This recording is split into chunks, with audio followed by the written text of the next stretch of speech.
What is repo rate? What is repo rate? అసలు repo rate అంటే అర్థం ఏంటి?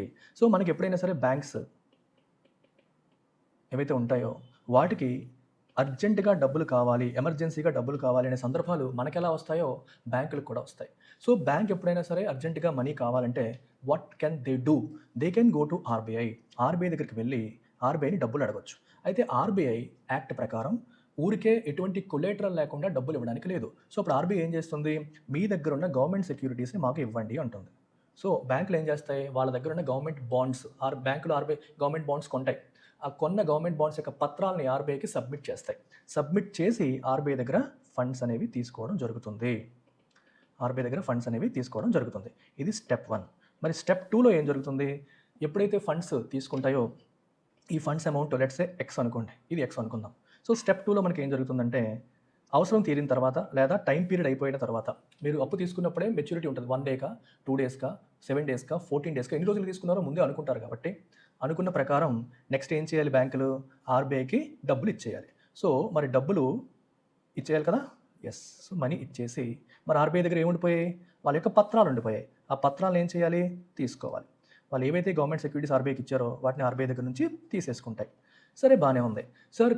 ఆర్బీఐ దగ్గర ఎక్స్ రూపీస్ అప్పు తీసుకుంది కదా, మరి తిరిగి ఇచ్చేటప్పుడు ఎంత ఇస్తుందని మీరు అడగొచ్చు. మళ్ళీ ఎక్సే ఇస్తుందా? నో. అలా అయితే ఇంకా అది అప్పు ఎలా అవుతుంది? అప్పుకు వడ్డీ కలవాలి కదా. సో తిరిగి ఇచ్చేటప్పుడు ఎక్స్ ప్లస్ ఇంట్రెస్ట్ అనేది పే చేస్తుంది. సో ఈ ఇంట్రెస్ట్ పే చేసేటప్పుడు ఏ వడ్డీ రేటు ప్రకారం క్యాలిక్యులేట్ చేస్తారు? That interest rate is called repo rate. ఆ ఇంట్రెస్ట్ రేట్ని మనం ఏమంటాం? Repo rate. సో తీసుకునే ఎక్స్ అమౌంట్ మీద వడ్డీ కలిపి ఇవ్వాలని చెప్తున్నాను. మన వడ్డీ లెక్కించడానికి ఏ వడ్డీ రేట్ని వాడతారంటే రెపో రేట్ని వాడతారు. రెపో రేట్ని వాడతారు. అయితే రెపో రేట్కి మనకి పూర్తి ఫామ్ తీసుకుంటే you call it repurchase. Repo agreement అంటే అర్థం ఏంటమ్మా? Repurchase agreement. Repo is nothing called repurchase agreement. Repurchase అనే పదం ఎందుకు వచ్చింది ఇక్కడ? మీరు ఒకసారి కీన్గా గమనిస్తే మొదటి ట్రాన్సాక్షన్లో గవర్నమెంట్ సెక్యూరిటీస్ని ఆర్బీఐ బ్యాంకుల దగ్గర కొన్నట్టు గవర్నమెంట్ సెక్యూరిటీస్ బ్యాంక్ నుంచి ఆర్బీఐకి వెళ్ళాయి. అండ్ సెకండ్ ట్రాన్సాక్షన్లో అవే గవర్నమెంట్ సెక్యూరిటీస్ మళ్ళీ బ్యాంకులకు వచ్చేసాయి. So in a way banks ఏం చేసాయి? They have kind of repurchased the government securities which they sold to RBI. So repo agreement అంటే మీనింగ్ అంటే నేను మీకు గవర్నమెంట్ సెక్యూరిటీస్ ఇస్తాను, let's get in to an agreement. నేను మీకు గవర్నమెంట్ సెక్యూరిటీస్ ఇస్తాను, మీరు నాకు డబ్బులు ఇవ్వండి.